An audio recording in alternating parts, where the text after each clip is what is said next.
ఉంటున్నాం. ఒక దైవజనుడు లేక ఒక యజమాని దగ్గర మనం ఎలా ఉంటున్నాం?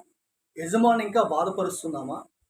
లేక నువ్వు పని చేస్తే కూడా నీ ఓనర్ చిన్న మాట అన్నారని ఆయన మీద సారీ చెప్తున్నావా? ఆయన్ని తునీకరించి మాట్లాడుతున్నావా? లేక ఆయన హీనంగా చూస్తున్నావా? లేక నువ్వు యజమానురాలుగా నన్ను యజమానురాల్ని తక్కువ చేసి మాట్లాడుతున్నావా? నువ్వు పని చేస్తున్నా కూడా నీకు గురువులంటి వారు కదా మరి వారికి లోబడుతున్నావా?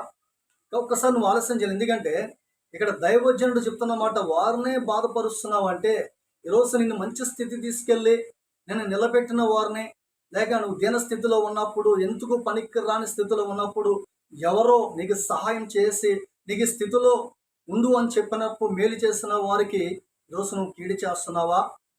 ఒకసారి ఆలోచించు. లేక నమ్మక ద్రోహం చేస్తున్నావా? ఇక్కడ చూడండి, గురువు గారికి ద్రోహం చేశాడు. ఎవరు చేశారు? ఇస్కరియోతు యోధ.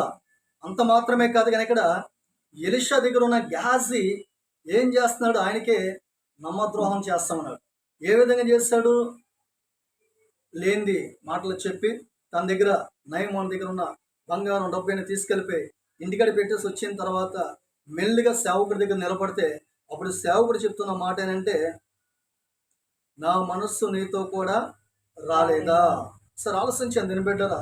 మనం చేసేది ఈరోజు మానవులుగా మనం చూడకపోవచ్చు కానీ ఎవరు చూస్తున్నారంటే మంచివారి మీదను చెడ్డవారి మీదను దేవుడు కన్ను లోకమంతటా చూస్తుంది.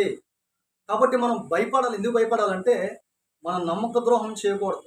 ఈ రోజుల్లో చాలామంది ఇదే కంటిన్యూ అయిపోతూ ఉన్నారు దీన్ని పెట్టారు. కానీ ఇక్కడ గురువు గారికి ద్రోహం చేస్తున్నాడు. ఏ ద్రోహం చేస్తాడండి? చూడండి, బంగారం తెచ్చుకున్నాడు, ధనం తెచ్చుకున్నాడు, అన్ని ఇంటికాడ పెట్టుకున్నాడు. అయితే ఆ గురుగారు ఏమన్నారు తెలుసా? ఎలీషా అంటున్న మాట, నా మనస్సు నీతో రాలేదా? ద్రవ్యమును వస్త్రములను ఒలేవ చెట్టు తోటలు ద్రాక్ష తోటలను ఒలివ చెట్ల తోటలను ద్రాక్ష తోటలను గొర్రెలను ఎడ్లను సంపాదించుకోవడానికి